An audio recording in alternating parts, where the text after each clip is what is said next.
Can you hear me well? Mm-hmm. Yeah, going back in time. This is exactly what I was thinking. Haven't seen you in... How long was it? 6 months?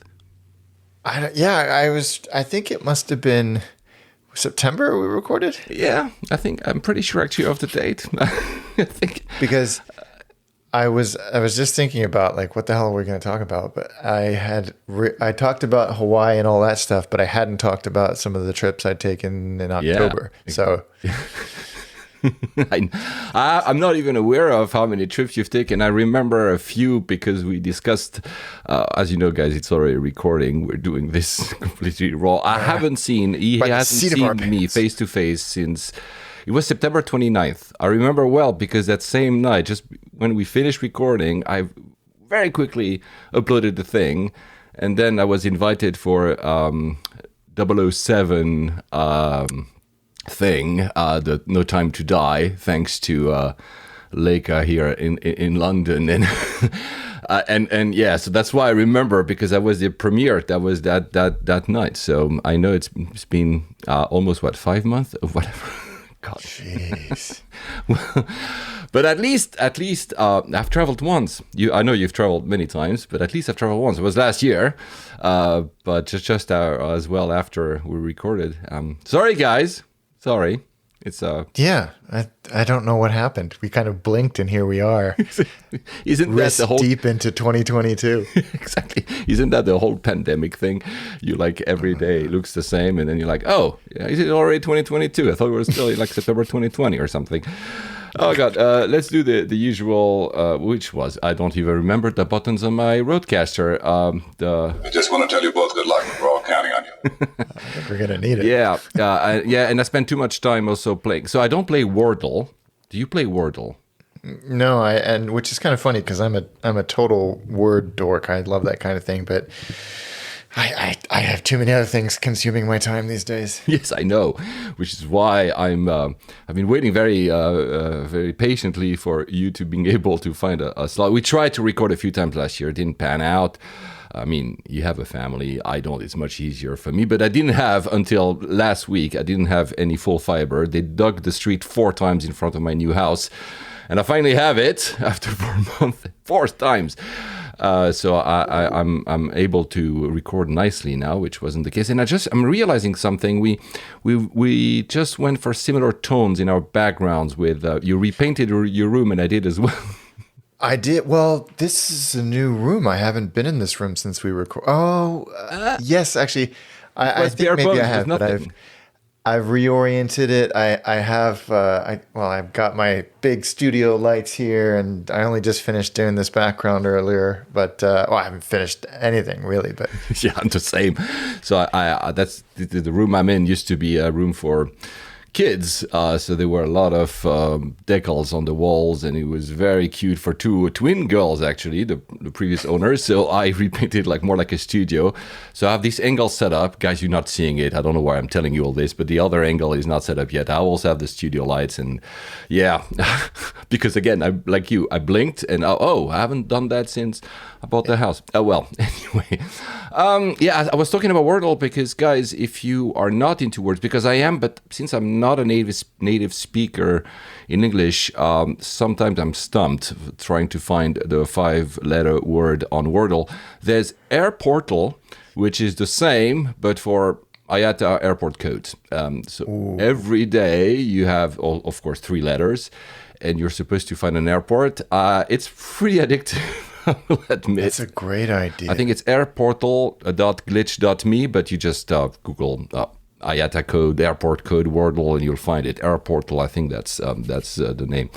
The other thing we did is obviously we didn't record because we are countercultural. We waited for the wave to subside, the Omicron wave, because we said, whatever, F it, let's wait. And now it has somewhat subsided, depending on which part of the world you're listening, guys. I know it's not always everywhere the same, and we know that some people think that the UK is crazy because we've been without any type of restrictions for a while. It's It's very bizarre. I'm going to Dubai next week, and I'm hearing people wear masks outdoors. I'm a big proponent of masks, but we haven't done that ever here, and especially not now outside. No, so it's a bit strange. I mean, we'll talk about this. This is not the most fun. Oh, but yeah, forgot something. I need to put the intro of that's the recording starting properly now.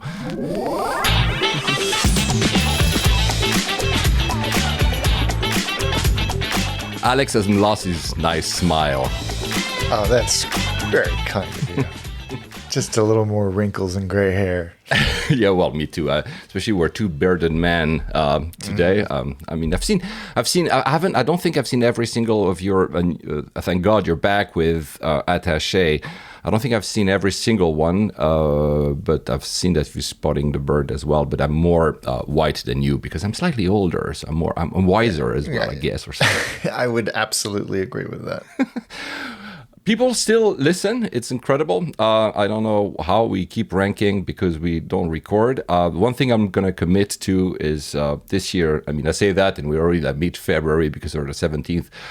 I'm going to release more often, maybe not every 2 weeks, but I'll try at least once a month, maybe more. I know that Alex is busier because of family, because of travels, and I travel less than him. So I might actually ask some of you guys to be my co-host or guest. That would be great. Guest in case Alex is here, and co-host in case he's not. Do not try to pitch me. Because I'm now already expecting emails. But I have a few people that are already lined up in case Alex is not there. So I'm going to try to release from time to time because I know people have been very patient with us. We've had several reviews, but I'm just going to read one. It's a 5-star. From the United Arab Emirates. Amazing podcast. As a Navy geek and a cadet pilot from the Middle East, I couldn't be happier to listen to anything else but this during my runs. Keep up the great work and hope to bump into you guys in Dubai. Again, I'm in Dubai next week. Thank you so much. 5 stars. I don't know where these... Because my... I have new software to dig all the reviews, whatever. And I don't know which date this one is. It could be like... several months, could be during the pandemic, I don't know, but I don't know if I've already said it. So thank you very much. And we're very happy that someone from the aviation industry is still listening to us. Yeah. Well, that was always a shock, wasn't it? How many people, because you'd think that they would look at us and go, these amateurs don't know what they're talking about. But I think, you can be an enthusiast within the industry just like you can be without. But let's start with the most important thing. The most important thing is we've heard all the reports of very unruly passengers, especially in the US. And I have one in front of me because this guy, Alex, has ripped a 747 and now has... fasten seatbelt side at home. I want to know the story of how you destroyed an airline to get that. It's right he's here. taking it. Yes, it's behind. No, don't destroy your nice background just for me. The background is still a work in progress. You're very YouTubey, by the way, with that background suddenly. Yeah, well, it looks like I have a horn. That's actually kind of a neat story, which I'll tell you in a second. But again, guys, forgive the noise here, and then I'll tell you the story of how I. So tell me because I'm very curious. Of course, he didn't rip an aircraft off this, but he has an actual fasten seatbelt sign. Is it 747, right? Yeah, it's an old one. It's really wow. You powered it? How? Yeah, so there's a phenomenal website that you can get all these parts, and it's called planereclaimers.aero. Okay. And they procure old airframes from they're based in the UK, oh, wow. And then they strip it down and they sell everything, the avionics, right down to the placards for the seat numbers. All with the massive caveat that it's no longer operational, shouldn't be used as in a working airplane. And and we're talking about side panels and all of that stuff. One of which I have sitting next to me. You have a side panel as well. I have a window section of a 747. Oh yeah, I've seen those. Wow. Mm-hmm. Do you have a clock inside, or do you plan to just have it? No. I just wanted it as pristine. It's like polished aluminium or aluminum, and.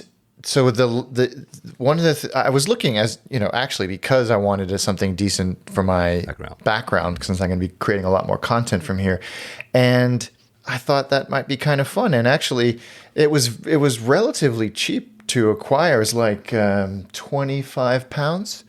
Oh wow! And they make no guarantees that it's going to work. But I fired it up, and all of the bulbs except one worked. But unfortunately, they run on 36 volts, which is quite difficult to generate without a transformer. And of course, with anything like this, there's always a massive community around it. So I went online, and you can actually replace them with 5-volt LEDs. Oh, nice! So you did that? So I ordered the LEDs and I replaced the incandescent bulbs, which I've kept because I just think that they're neat. Yeah. And then I put these little wire clips on. I did electronics at school, so this is kind of a fun thing. And I just plugged it into the USB, and it works great. So it's just kind of a fun thing to have in the background here.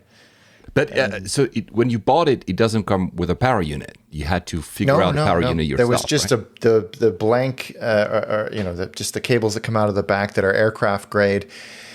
And I pulled it apart and stripped it down a little bit because it had all the clips for where it sits into the mother panel, and it had a lot of insulation just so that there's no fire risk on an airplane, which I don't need as much in my house. So I just simplified it so I could make the wiring a little bit more tidy, but it was very easy. And if you go on there, there's a community Facebook page, which I had to create a dummy Facebook account just because it was such a gold mine of expertise. The things people are building, like full cockpit replicas. They're building full cabin section replicas with like the internal panels, the lighting, the seats, and everything. But then, of course, there's people like me who just want to know how can I make the lights turn on? And of course, there was a great community to explain how to do it. So yeah, fun little project, and a nice little relic from an old BA 747, and they send you the information about which specific aircraft it was. It was fun. So you run it from the mains now. You have just USB plugged into the wall, yeah. Oh, wow. USB is 5 volts, and it's just enough power to make it work. So, I was about to say that's a good pandemic occupation, but then again, who am I kidding? You would have done it, pandemic or not, anyway. I absolutely would have done it, pandemic or not. And unfortunately, it's a dangerous website because there's so many things on there. Like, I'm like, whoa, what else can I put in this room that is so kind of esoteric, and only a few people who would see it would go, oh, I know what that is, and really understand why I got it. But it's fun, and I appreciate sites like that are kind of liberating them from these carcasses of airplanes. Well, so are you planning to put? I know, guys, it's not very relevant to you guys who are listening. Are you trying to put that? The window thing behind you as well? It will be. Yeah, that's going to go there. I see, yeah. And my camera actually, when I'm recording content or doing a speech, it just sits over here. So yeah, I have exactly. I have 3 cameras in this thing, but I haven't figured out the other angles because in the new house, and I don't have your room seems square. Mine is more like a rectangle. I know that a square is a rectangle as well, guys. But this is not very long behind me, so I cannot put really. I mean, I could, but I'm still thinking over it. There's so many things because we're still relying. At least I am still relying on a lot of content being done at home, even though like some stuff is restarting. We're still my market is Asia as well, which impacts a lot of the stuff, and also there's gonna be, no matter where we go with all this, which seems to be getting better, but there's going to be also some inertia. Some stuff will still happen online no matter what, right? For cost reasons, for some actually clients that are very happy to have these type of setup. Though, again, I'm going to Dubai next week for work and being on stage. That would be really nice. New York, I'll tell the story how I got there later in the show. But New York also being on stage, that was really nice to be on stage because being in my socks at home is amazing, it's fun, but it's not the same thing, right? No. Or being on stage with no public, which I've done as well. I've done that too, which is even more unnerving. Yes. So it'll be good to find that healthy balance. But as you say, for the time being, I mean, there's an expectation and a need to create content like this, just like we are right now. Yeah. And I think we've both invested in our setups to try and make it a little bit more. Too much. I'm starting selling some stuff on eBay because I have way too many. I think I ended up with 6 cameras at some point. I was like, yeah, right. I don't have like a full-fledged studio or something. Yeah. However, I rented a, and this is the last I'll talk about, I guess, because you're here for aviation, not for this. I rented a studio next door. I'm still Southwest London, and I brought all my equipment there. It was great. It was like all white. You could create whatever you want. That was really cool to create like a different, like a super big old factory. And it was a bitch to, pardon my French, to soundproof. It was really nice. Yeah, I need to do that too. I have these panels sitting over there, and yeah, I haven't do it yet. So sorry for this, guys. So back to you remind me with the bit this panel you just had. That I think. I read that I have no notes, guys. I have a few notes jolted, but no notes. So pardon us for going in all directions today and forwards, because we're not going to take a lot of notes going forwards in our shows anyway. I remember that Emirates was doing the same. They dismantled their first 380, and they were selling parts of the plane. And I think you could buy. I don't know if it has been sold because I hadn't followed up. You could buy the bar. That would have been something great for your background. The bar, Emirates. Yeah, I mean, wow, that's a great idea, because so many of the pictures of these reclaimed parts, they end up in man caves and basements and home bars and stuff like that, and just to be able to buy the bar wholesale is fantastic. That's fantastic. I love that. And kudos to Emirates, because the proceeds of all the sales of every single thing was going to charity. I remember that. So that's nice. Cool. That completely passed me by. Sorry, it's a better idea than Singapore, because I read that Singapore also destroyed their first 380, but they did it at Changi for one reason, is that it would have cost them too much tax to mothball and try to sell parts. So they basically ripped it off at Changi and in situ, and they didn't sell any parts for avoid taxes. It's a bit sad. I mean, I would have liked to get some of the pieces from a Singapore airline 380. Yeah, that is a bit sad, but it is. I think it's sad that we're seeing A380s being dismantled, but there we are. Yeah, but I'm flying on one. So Emirates has put them back in disguise. I mean, they rely on them a lot, obviously.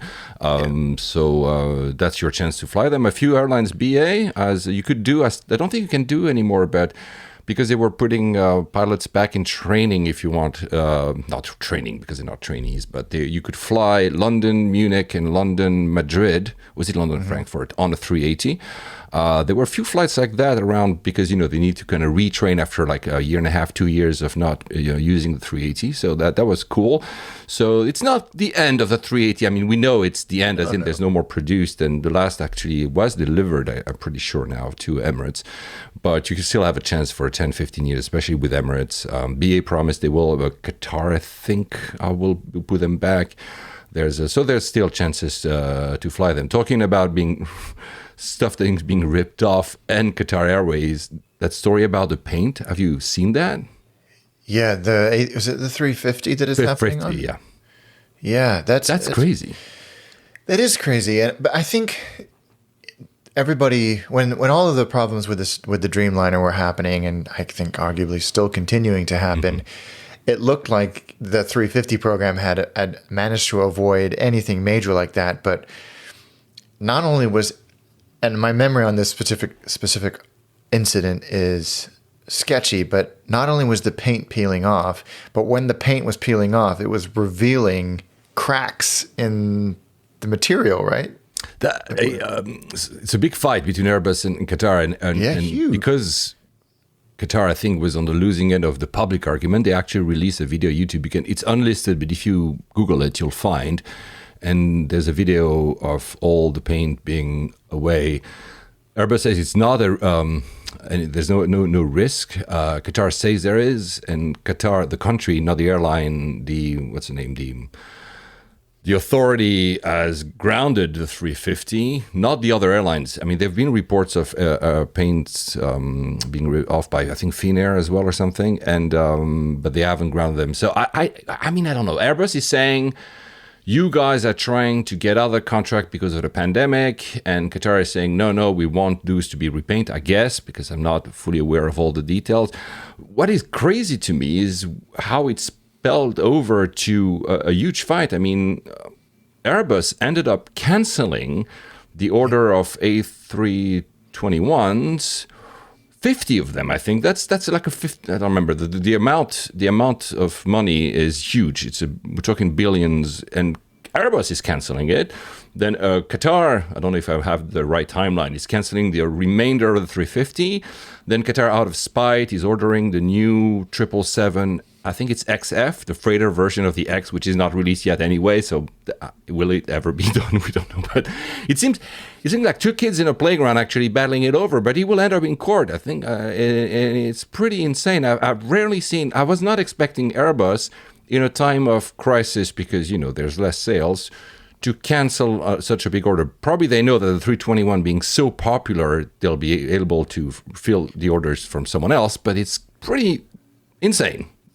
Yeah, I don't know. I mean, it seems like a legitimate and actual fight as opposed to a Michael O'Leary-esque tantrum as a negotiating tool, which he is famous for and it seems very good at. Al Baker is pretty good at it as well, right? Though. He is good, which is why this seems slightly out of character because it feels like they are both sides are convinced that they are absolutely right and they're not willing to step down on it. It's a very strange story. I think Qatar is also buying by the day. The 737 MAX. I mean, we know how it is. Maybe they say. I mean, they did a MOU, whatever. Maybe they're expecting to put pressure on Airbus. We don't know what's happening in the background. But it's a very public story. It's a very and you wouldn't have expected that again in a time of a renegotiation on price would have been something. But that Airbus cancel its own orders and Qatar. I mean, I don't know. No, I think you're right about because it's the 32X series that they know that they're going to be able to send those orders elsewhere. And I think it was. Was it the Air Current or somebody, one of the media journals said yesterday, or day before yesterday, that there might actually be an aircraft shortage as pandemic traffic bounces back because so many things have been retired or mothballed that there's now people scrambling and. Yeah, and that actually may. Yeah, and production lines by both Boeing and Airbus have been reduced, obviously. So there's a catch-up moment, and there's a supply chain issue for everything nowadays. And these planes, especially new ones, and rely on personnel issues. So I think it's. But I think the 321 will be. I mean, and I'll tell you the story a little bit later. But I flew JetBlue to the US with a 321, which is both great. They both kind of, for me, long haul travel. I mean, is it 6-7 hours? Is it a long haul? Yeah, it is. I kind of associate that with wide bodies. We said that in other shows in the past. But it was a great experience. And I understand that aircraft that are more economical to run, like such as this one, will be very successful. And so that's why, like you said, the Airbus knows that they will sell like hot pancakes. So there's no problem for them. Yeah. No, they'll be fine. So it does feel like a strategic blunder by Qatar, but I don't proclaim to know all of the nuance to this. Guys, we're not experts. We're just guys rambling about just with opinions. Yeah. Since we're still on One World. We're still on One World. That's the thing now that I have to actually commit to. Not commit yet, but I used to be gold on. I'm still because all the airlines have basically extended their status, but I cannot sustain 3 golds anymore. There's no way. No, me neither. So I have to make a choice, right? One world or not. I'm pretty sure for you, One World, because that's what you've been using to go to the US and back most of the time, right? So you'll keep with One World, right? Well, it's funny because during the pandemic, and I'm very sure we talked about this, Virgin did status matching. So I got gold on Virgin. And then I thought, okay, well, that's useless because I'm never going to travel on them. And then I did. And it was really, really good. But I think, we'll see. It's not an automatic thing, especially since Cathay's days are frankly numbered. Over. That appeal and that access to the Cathay lounges, Yeah. So we'll see. Is it even open in London? No. Nope. No. It's not open. Yeah, Cathay. I mean, we'll do that. I want to do an episode specifically about Hong Kong. There's a lot to say, and you probably will have a lot to say, especially about Cathay. So maybe we'll not talk too much about it today. But it's true that the attraction for One World is, in terms of very high quality airline, is Cathay, which basically, I mean, they're still minus 99.5 4 in terms of passenger traffic because 21 days to go to Hong Kong, quarantine, etc. I mean, anyway, sadly, it's very sad because it's an amazing airline. I'm very happy. I'll do, guys. I promise you. I've told you for 2 years now that I will tell the story about the first class from Hong Kong It'll almost to London. be like an obituary. So I will do because it was amazing. And the other was Qatar because Qatar, I know people find it sometimes controversial, but they're very good on pricing and they're very high quality as well. I mean, in business class, it's fantastic. So here, I'm not saying that BA isn't because, of course, that's the first thing people will think. But BA, I mean, the suite, which I've flown a few times, is nice, but it's not. I would not put it up to Cathay. So, and I've never flown. So it's funny that you say that you've. I should have done that. We talked actually not on the podcast, but I think we were exchanging on status match for Virgin Atlantic because I'll be flying for the first time Virgin Atlantic in April to go on holidays. And now I regret not having gold because I'm like, well, I'm not even sure where I want to put the points yet because I think I could put in on ANA or on Singapore. But again, I mean, Japan is closed. I mean, it will maybe open, but it's still closed. And Singapore is super hard to get to. I was supposed to go in November and didn't end up. It was too complicated. So, but I'm very, very, very, very, very looking forward to using Virgin Atlantic to try. Maybe I'll actually do that like you. Maybe I'll say, you know what? Actually, I'll put my money on Virgin. Who knows? Yeah, I don't think there's. I mean, the one thing the pandemic has given me is the opportunity to try a few new airlines that I hadn't before, simply because the frequencies were so low, and some airlines stopped operating the routes completely that I didn't really have a choice. Mm-hmm. So that was kind of fun, and you could see, oh wow, maybe I've been a little bit too loyal in an abusive relationship, with some of these airlines, when I could, spread the love a little bit, and not worry too much about re-upping my status because it was extended for another year or whatever. I think this year will be the year we'll start seeing those stopping the extensions because at some point they will have to. I mean, it's a risky. It's because if you look at the numbers, we're still down. I know depending on and let's put the wave of Omicron away because during the wave clearly the numbers crashed in Europe, crashed in domestic US as well. Not crashed the same way it crashed in March 2020, but it still they went down. But if you look globally, we're still at 60%, 55-60% of what it used to be. We're not there yet by far. Of course, the fact that China is basically all but closed and Japan is closed and Australia and New Zealand are about to open. There's a lot of stuff that will get better, but it will take some time. I remember I said 2024. We're still on 2024, 2025. I think we're still there. That's the right timeline. But the most important is the business travelers, and not you and me. We're talking corporate travel. At what point will they feel comfortable? The big guys letting all their guys travel. Probably at the beginning won't be, or maybe ever. I don't think ever because I'm very cautious with that word, but. They won't allow everyone to travel, so there will be less travel. So maybe the airlines will be cautious about not extending because they want to keep the contracts and not let an Apple, which is linked with United, or I don't know, Microsoft. I think they also were United. Everybody's United to let them go because if they say, oh, you all lost your status, maybe then they will look elsewhere. So I don't know how that will pan out, to be honest with you. But it's true for us. It's we have maybe less pressure. We'll say, you know what? Let's see what's best in the market. Have you seen since we're on One World? Have you seen the new Finnair business class that was just announced? I have. It was quite divisive. It is, right? So it's funny because all the headlines were going with it doesn't recline, which. But you know what?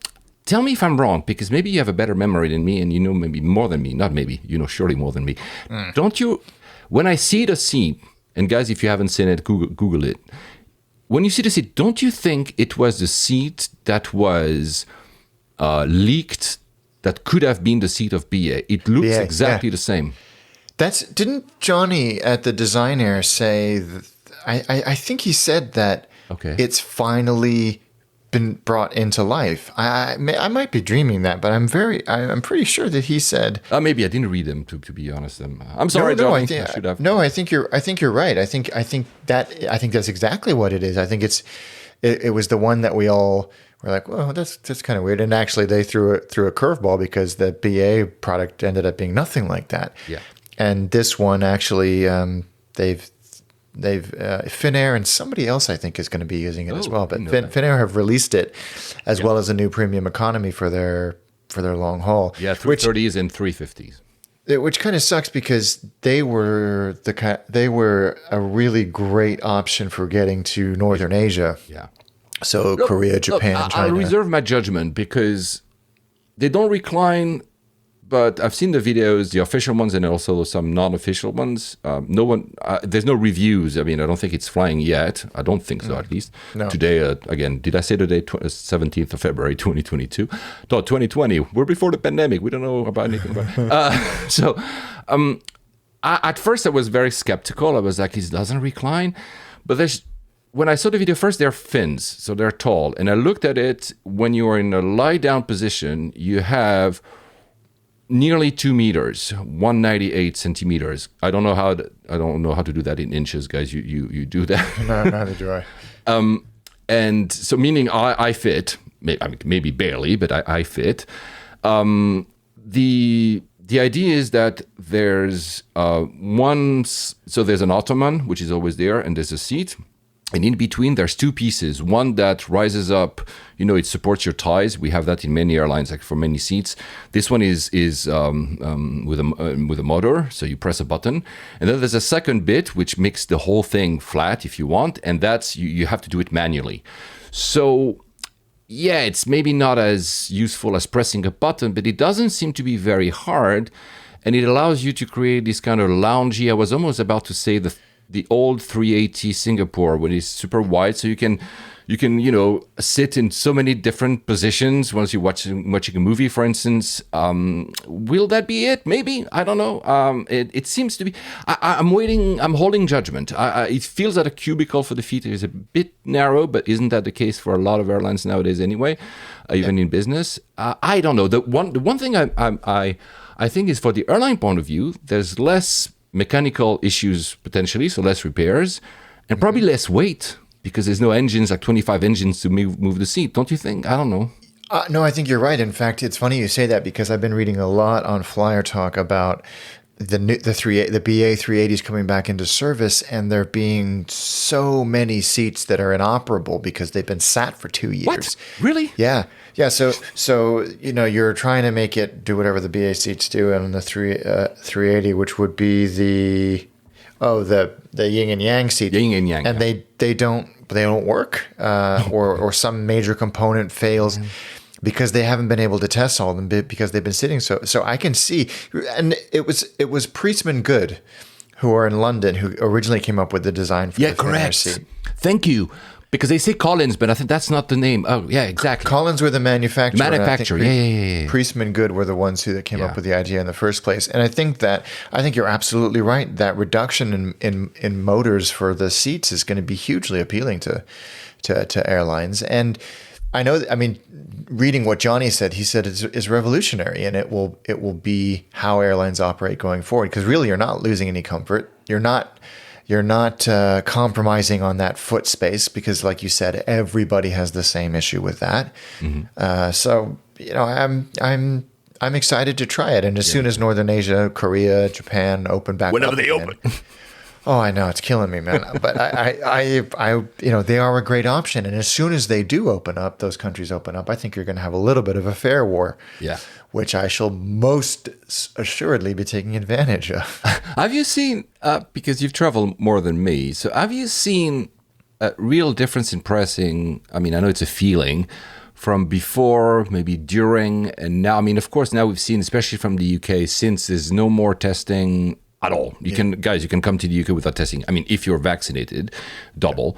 If you're not, you still have to do a test. But even with the booking rising, have you seen a massive difference in pricing on your latest bookings, or is it like similarly like 2019? I have. They feel reasonable. There's occasional routes where you're like, that's actually in short haul seems to be higher.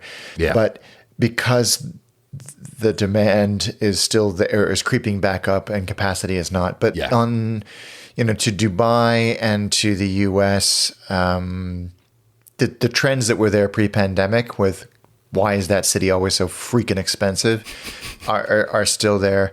I mean, I went to San Francisco probably once every 6 weeks for over a year. Yeah, we talked a little bit about it, yeah. And I used a variety of methods to pay for that, some miles, some cash, and it was reasonably consistent.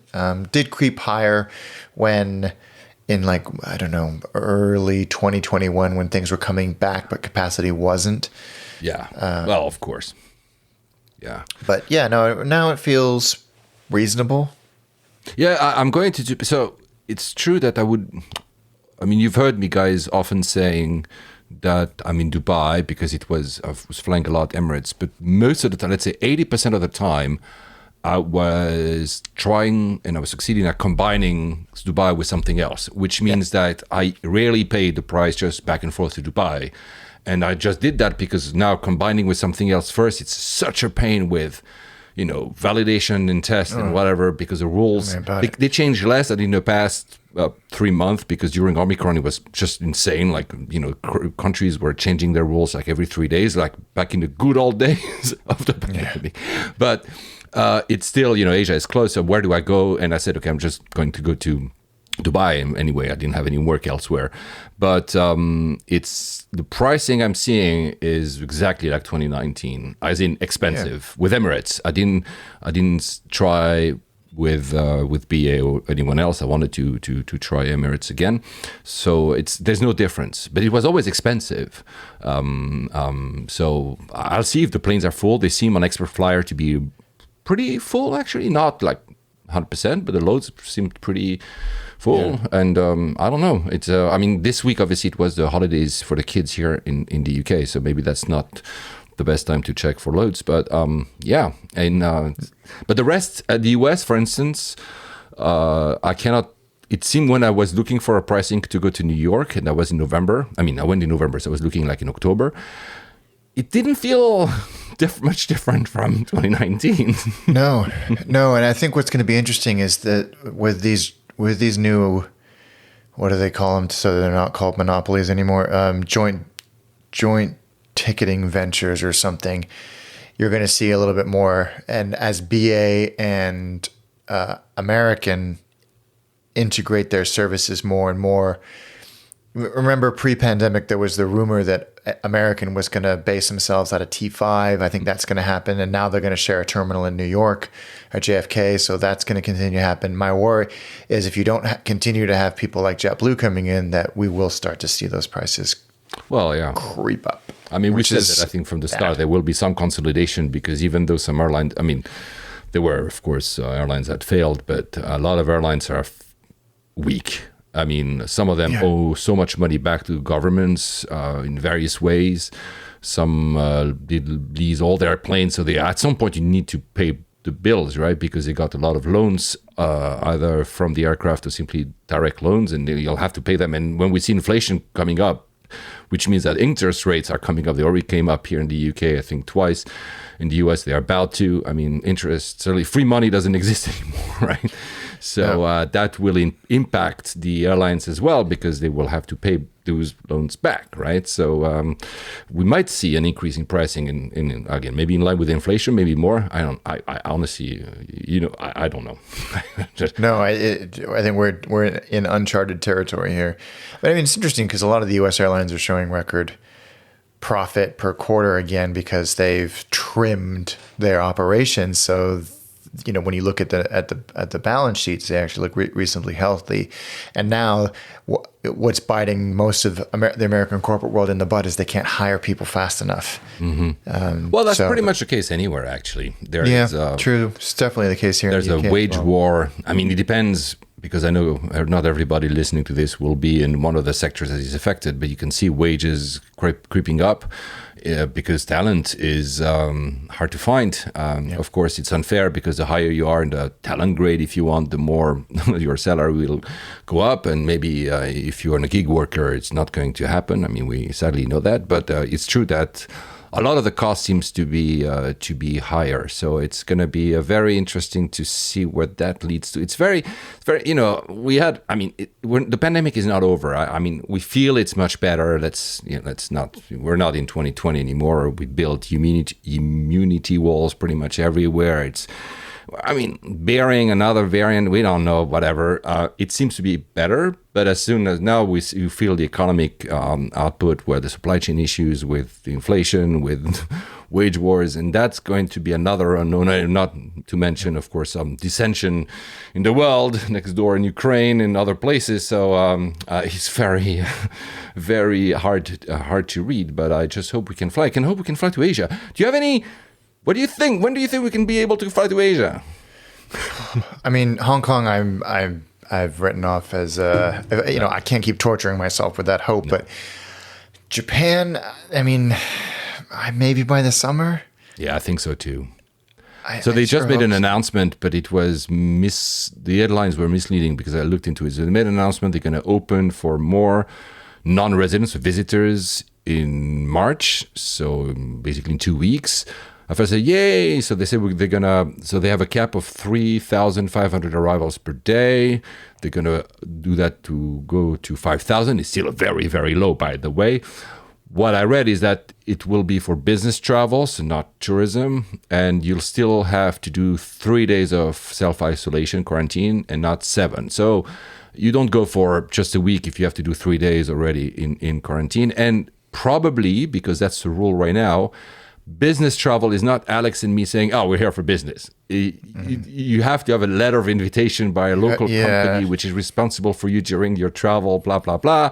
They might even have, I think currently they have to pick you up at the airport and drive you back at the airport or something like that. I think they're like legally liable for Alex and Paul being in Japan. But I think by the summer, at least the way it goes for whether it's vaccination, etc., the wave of Omicron they're having, which will peak at some point, I think they will open, in which it might, it might be just super, super, super, super slow. At some point, we're opening and everything opens. It could be the summer. I agree with you.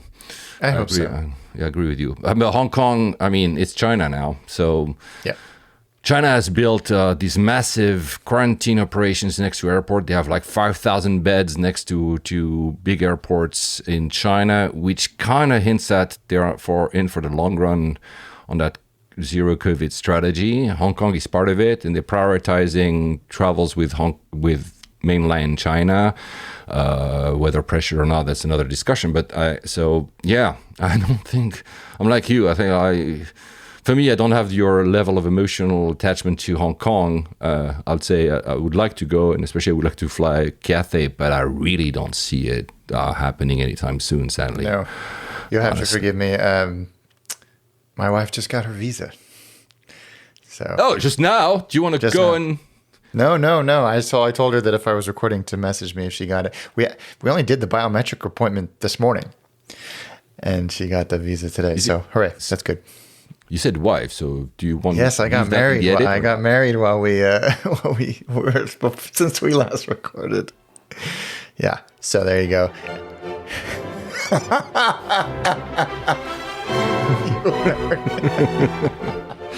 Sorry, I just had You've been waiting to do that this whole time. Yeah, I just had to. Wow, congratulations, man. Thank you. Congratulations. Yeah. Oh, I'm so happy for her. Wow, that went very fast. I'm really happy. Wow. Yeah. The visa thing is a very interesting process, but it means that now we can go off on our honeymoon, which has given me a massive flight planning project, which maybe we'll talk about later. Because that's basically how Alex and I kind of reconnected on flights, is because he was asking me questions about Dubai and Emirates. And, but by the way, let's not spoil maybe where you're going to go. It's fine. We can talk about it when you go. I know, obviously. But the one very interesting tidbit is that you booked a flight on Emirates on economy, wanting to upgrade. I do that very often as well. Yeah. Because you have the miles, and automatically, Emirates is very transparent. So great, because it's going to cost you 30,000 miles, and you just press a button. But you couldn't do it. It was, you were ineligible, although you were in economy flex. And we kind of thought both over it, what's happening? You were the one that cracked this. Yes, and you're right. I mean, one of the many reasons why I love Emirates is for that exact reason. You can get a sense of, although it's actually shrouded a little bit, but they used to have on the flight matrix of all of your options, the symbol that was like, you can absolutely upgrade this flight. There's a ton of availability. Even if it's not there, once you booked, it was very easy. The redemption rates were pretty fair. I mean, Etihad now is almost to the point of being a joke with how many miles you need to upgrade. Really? Oh, wow. Which is a shame. I didn't know that. Thank God, because I'm about to lose my miles, and I'm not sure what I'm going to do with them. Yeah, it's kind of charity or something. It's kind of sorry, sucks, so I interrupted you. But they I wanted to book in economy, and they tell you how many miles, like while you're booking, and whether you can and when you can. It's very, very useful. Yeah. And I thought, okay, great. And it didn't have that symbol, but I felt good looking on Expert Flyer, as you said, and I booked it. And we're going to the Maldives. And you said it. Oh, there you go. Yeah, we're going to. Yeah, and you were instrumental in helping me make that choice. But wow, now I have a lot of pressure. So yeah, it better be good. So you go London, Dubai, Mali, and the Maldives, and it shows after I booked, and it was a very reasonable fare. I'm one way because coming back to do some other things on the way back. And then you're taken straight into your manage my booking thing, and it shows the 2 segments. And another great thing about Emirates is that it's very easy to upgrade individual segments and not the whole flight and all of that stuff. Yeah, so great. Mm-hmm. And on the Dubai Mali, it said, there's no availability. Do you want us to turn on auto upgrade? Another great feature. Yeah, I love it. Activate that. If you got enough miles, it will automatically snag a seat for you as soon as it's released. Phenomenal idea. So I turned that on. On the London Dubai leg, it said ineligible. So different language. One says not available because there's no seats. The other said ineligible. I thought, that's weird. And I'm looking at Expert Flyer. There's a ton of space. And so I called the Emirates up. And the guy's like trying to tell me like, no, dude, it's just because there's no flight. And then he's looking at really, really nice guy. He's like, I can't. This doesn't make any sense. He's like, you're on the right fare. There is availability in business for reward seats, but that's not. So he's like, do you want me to just move you to another flight where I can absolutely see this and I can just do it right now? I was like, no, hold on a second. And I messaged you, and you were the first person to go, aha, I think I know what this is. It is on a flight that has premium economy. Mm-hmm. And Emirates Premium Economy is not being sold as a separate fare bucket right now. No, until the summer. They'll start this summer, apparently. Yeah. So the way you get it is, and it's either 1 mile I think it's 1 mile at a time. Have a great article on this. And basically you book into economy, and then you go onto the seat map afterwards, and you can pick like, an exit row for an extra 50 quid or a bulkhead for another 20 quid or whatever. But you can book one of these, although they look like a normal economy seat, for 300 quid. Yeah. And I was like, 300 quid? What the hell's... They're the new premium economy seats, which look great, fantastic. But it seems that it has broken the upgrade system for that's strange for this. So you cracked the case. I panicked, and because I was your honeymoon. Well, you wanted a guarantee. Also I'm cheap, so I was like, do I want to pay another 600 quid to try this premium economy for science and come back on the show and talk about it, or do I want to just go?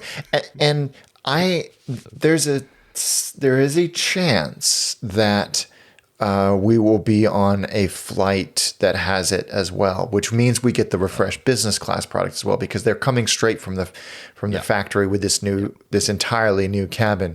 Yeah. But it doesn't really matter because it's such a strong product anyway that whether it's but you cracked it, and so it's always on Emirates EK 30. I think. No, wait, that's the one I'm flying with, but I'm flying in business class. Holy cow. So, at least you get the new one. Wow, so it might be because that's the one I'm flying. I think, I'm pretty sure. I really hope I really hope I'm right because. Well, anyway, I'm not going to change your flight just for that because I'm already in business anyway, which I paid for. So this is not an upgrade. So this is why maybe I didn't see your whole ineligible process.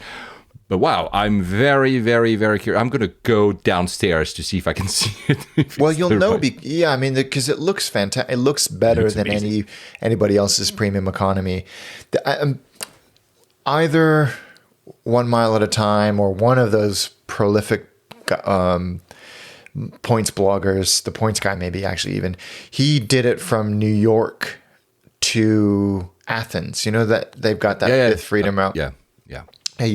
And he said that the seat was amazing. It's all great, amazing, blah, blah, blah, blah, blah. But they were doing economy catering. Oh, the product is still not there. Yeah, the physical product is there, but the soft product is not there. But he said, it makes sense. For 300 quid, like totally worth it. Yeah, because you're going to be paying a long flight. Yeah. So anyway, I'm 30 because what I read that they will start giving available. So basically, making it bookable in the summer. The reason is that they only have, I think, 6. Maybe that news is old now, but they only had 6 380 which are fitted with premium economy, which then makes very little sense to sell it. Maybe they'll find a way when you try to book, and they'll tell you have to fly this EK30 or another one to being able to fly premium economy. They're receiving, like you said, they're refurbishing some. The new ones also have it. So I'm very curious to see, because I read an article. We haven't spoken in forever.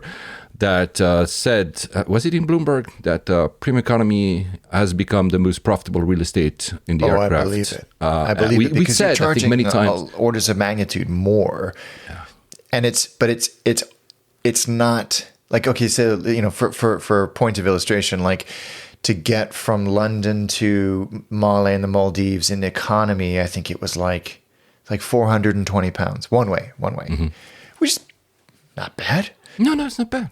In business, it was like £5,000. Yeah, but that's the thing, right? It's I think that premium economy, the real estate it takes, like one seat, is 10% more on average, because of course it will depend on which premium economy we're talking, than coach. Whereas business nowadays is first 15 years ago, so you have massive seats. Everybody needs to have ALAXs because that's the thing everybody expects. Suddenly, of course, the real estate is it's very premium, to use the same term. So yeah, we said, I remember we said, I don't know at which point we said that. We already said before the pandemic, but I think one of our episodes during it, we said that it's going to be the winner after the pandemic, because maybe with corporates reducing travel spend, with people wanting a little bit more comfort but at like reasonable upgrade price, that I think we're going to see a lot of these products being iterated upon. I'm very happy to fly. Like the secret, I mean, it's not a secret for you. I've never flown premium economy in my life. Never. I've seen it, but I've never flown premium economy. So I'm very curious to fly. I'm going to the Caribbean, so for holidays with Virgin Atlantic. It's like 9 hours, 9.5 hours or something to go there. And I went with premium economy. And like you, it was like, okay, I booked very late for many reasons. So premium economy was expensive. But I said, out of curiosity, I said, okay, well, how much is business? And business was like £7,000 return. I was like, yeah, right. Yeah, it's insane. Way. It's insane. And so that, you definitely have a large and growing part of the traveling public, almost exclusively leisure travelers, who are looking for something a little bit more aspirational and comfortable, and are willing to spend another 50 to 75% of an economy ticket on top of it to get access to that. So I can see why it's becoming very, very attractive to airlines. Yeah, and I think I've read, don't quote me on that, guys, but I think I had read that Lufthansa said that they were generating, I think, a third more money than coach with the seat economy. So if you compare that to what I just said, which 10% more real estate, I mean, it just makes sense, right? It's and like you said, a lot of leisure travels, which currently is a majority. If you go to any aircraft, I've flown only once, but all my friends, including you, say, yeah, we see business travelers, but we see a lot of, even in premium, so in business class or premium economy, we see a lot of leisure travels these days. And perhaps people who haven't traveled for 2 years and, suddenly they want to splash out, or they've saved money, whatever. It's a great business model. I think we'll see more and more. I might actually just start to fly that instead of trying to fly business every time. Yeah. Also, simply because the upgrade will be now 2 upgrades. Exactly. I think that's another. I mean, for a lot of these BA, like with miles, they will only do a single cabin upgrade. So if you book into economy, the only way you can upgrade with miles is to the next cabin. But interestingly, when I was doing these regular trips back to the US, premium economy was wasted money because I would get a whole row of 4 seats in economy to myself because the flights were empty. Yeah. In the last 4 flights I've done to the US, I've looked longingly into the premium economy cabin for a little bit more space, because they were just rammed and uncomfortable, and I hated it. So, but now I can absolutely see the appeal, especially with these new, are we going to get an arms race in premium economy? How great would that interesting. be? So let's see if we still do this podcast in 20 years, if premium economy becomes business and we have like another new thing in the middle, because if you look at premium economy, especially the one from Emirates, it's like you're looking at business class 20 years ago.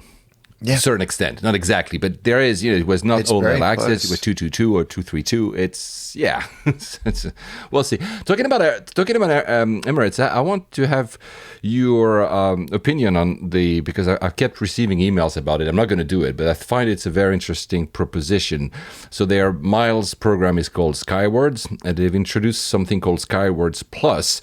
Everybody does Plus. Apple TV Plus and Disney Plus. So it's not a TV channel, but it's a subscription package, and you pay, I think it's either $399, we're talking dollars here, $399 a year, $699 or $999, so basically $1,000, and you get airport lounge access, extra baggage allowance, bonus Skyward miles on top of what you would have with your status, the preferential cash and miles or miles upgrades, a lot of basically you pay a subscription to have more for the equivalent that, like let's say if you pay $9.99, which is the gold package, you get accelerated miles gain, etc. So I think if you travel, I mean, at first I was a bit cynical. I'm like, oh, they need money, so this is a way to to put some money in the coffers. But if you fly very regularly Emirates, which I used to, and I might not do now for at least a foreseeable future because I'm going to travel a bit less,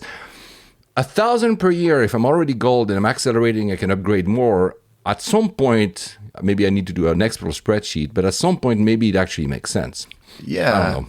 I think Emirates are one of the few airlines that can get away with this. Yeah, maybe, yeah. Because their reward program is so good, like we were just saying, and because their lounges, especially in Dubai, are so good that, as you say, I think it's like you were just telling me the other day, $100 and something bucks to get in just for a single visit. That's one of the few lounges in the world where I'm like, it might actually be worth it. But am I going to pay £100 to get into the BA? Absolutely freaking not. No way. Yeah. So I think that it's, and then with everything else, I got Priority Pass, or I've got my Amex card, which will get me into thousands of lounges. Will it get me into the Emirates lounge? No, it will not. So it's smart. I'm going to have to dig into this. I have also not pulled the trigger. But you're right. I think and I'm sure somebody has already done the geekery to figure out whether or not this is worth it, or at what point it does become worth it. So I'm sure that if I had that, let's say in 2018, was it the year I flew the most with Emirates? There's a year I think it was pretty sure I would have gotten even more possibility to upgrades because I would have gotten more miles over all the flights I've done, etc. So there's a spillover. I don't know. I would have. I don't know if I'm good enough at math to have made the calculation myself. But it's an interesting. I don't know how many people, because of course they didn't reveal anything, how many people picked that proposal up and who signed up, whatever.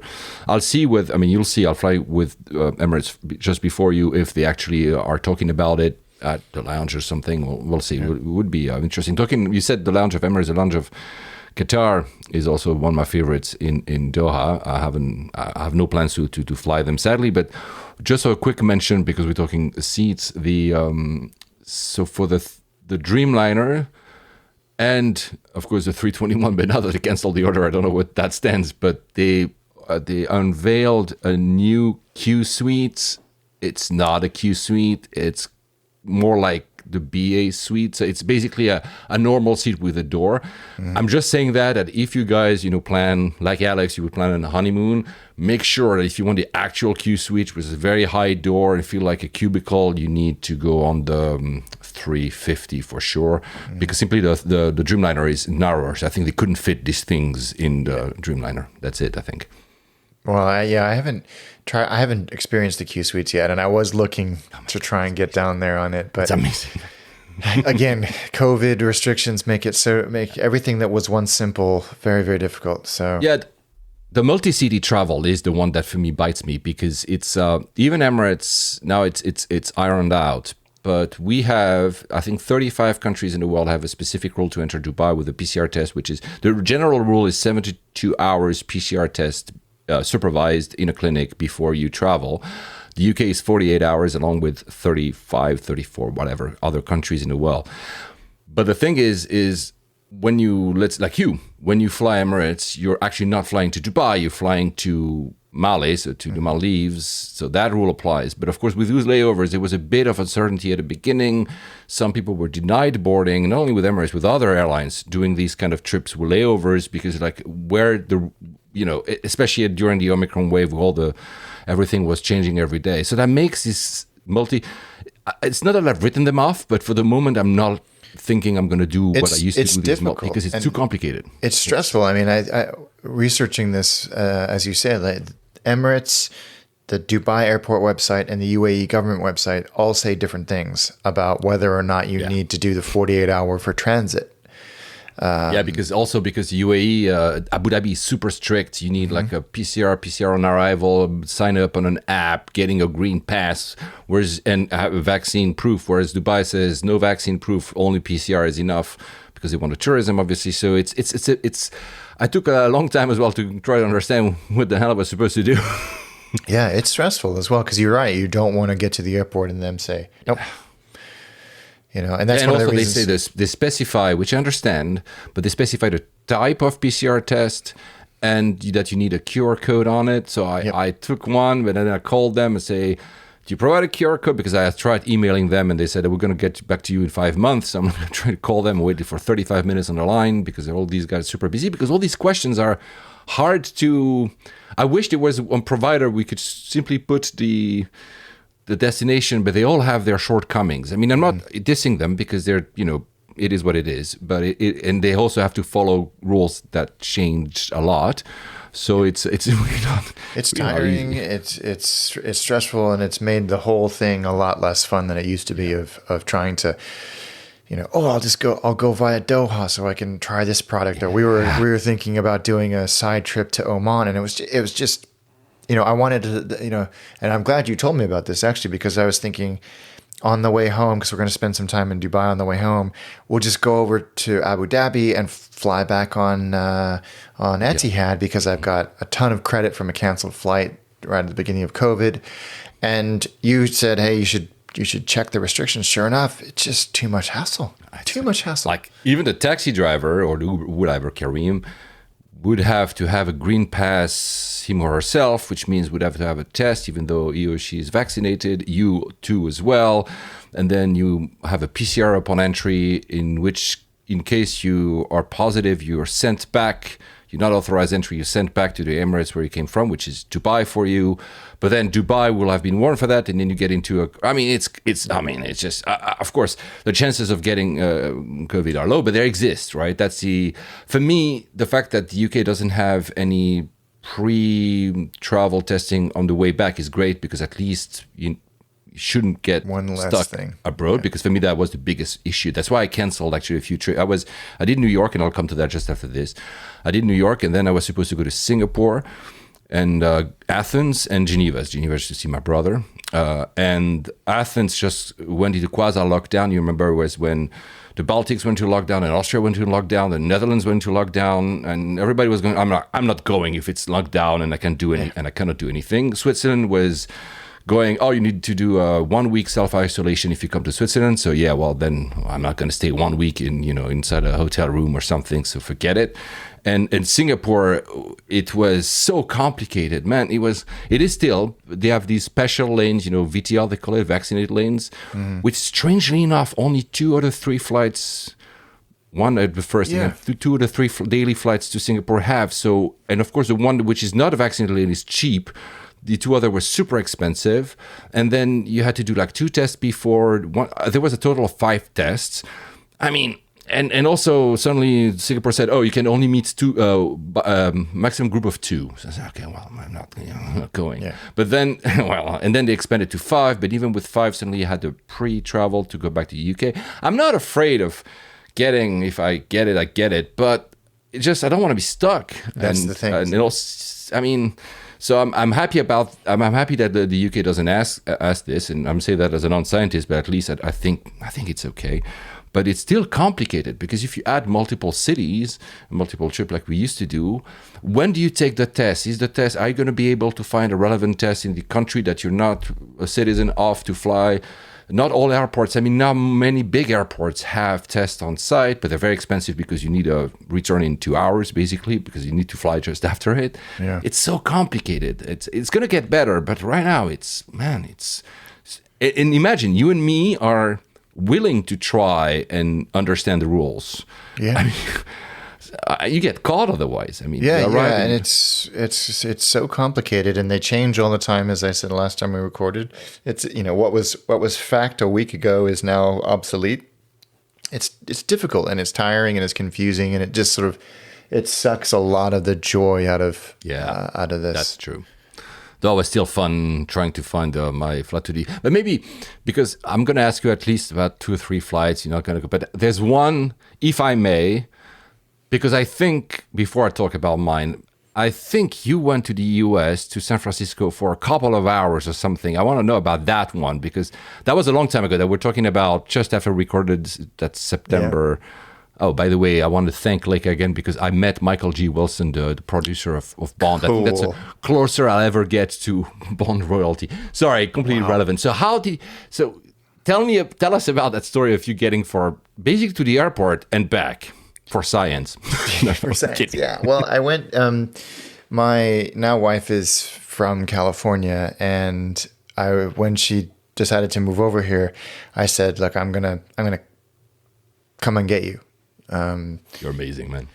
Well, it's complicated, and I didn't want her. She was on a specific type of visa. You're right, but not every. I feel you because I would have probably done the same. I'm saying not everybody does it, so there you go. It felt like the right thing to do, and I didn't have a lot of time because I only had a certain period of time where I didn't have the kids with me, so I booked a flight to go to San Francisco and on BA.